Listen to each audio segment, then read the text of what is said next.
ഇവിടെ എന്തായാലും സുനിൽകുമാർ ജയിക്കുള്ളൂ, അത് 100% ഉറപ്പാണ്. സുനിൽകുമാറിന് വ്യക്തിപരമായിട്ടുള്ള വോട്ടുകൾ കിട്ടും. സുരേഷ് ഗോപി ഒന്നും ഇവിടെ ജയിക്കാൻ പോകില്ലേ, വെറുതെ ഒരു ഇത് മാത്രമുള്ളൂ ആൾക്ക്. നല്ല അഭിനയം തന്നെയാണ്, അത് നല്ല ഓസ്കാർ അവാർഡ് കിട്ടാനുള്ള നടനാ.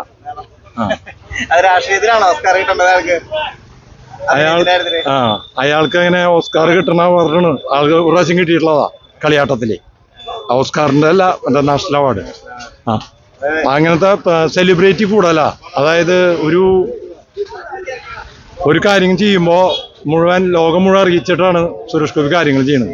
ഇപ്പൊ ഒരാൾക്കൊരു 2000 രൂപ കൊടുത്തു, അല്ലെങ്കിൽ 1,00,000 രൂപ കൊടുത്തു, അതെല്ലാ പത്രത്തിലിടും. അതാണ് സുരേഷ് ഗോപിയുടെ ഇത്. അതുകൊണ്ട് അയാൾ ജയിക്കാൻ പോകില്ലേ. എന്ത് കളിച്ചാലും കാര്യമില്ല, അവിടെ ജയിക്കില്ല. സുനിൽകുമാറിന്റെ അടുത്ത് സുനിൽകുമാർ ജയിക്കുള്ളൂ.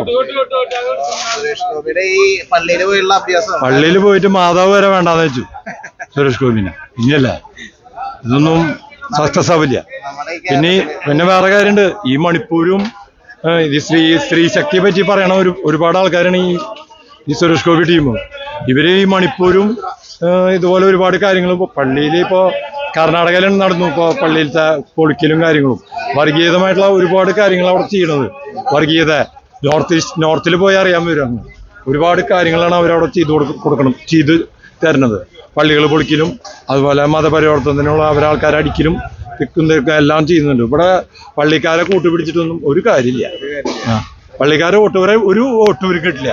മുസ്ലിം ന്യൂനപക്ഷത്തിന്റെ വോട്ടും ഒരു കിട്ടില്ല. അതുകൊണ്ട് സുനിൽകുമാറോട് ജയിക്കുള്ളൂ പക്കയായിട്ട്. ശരി.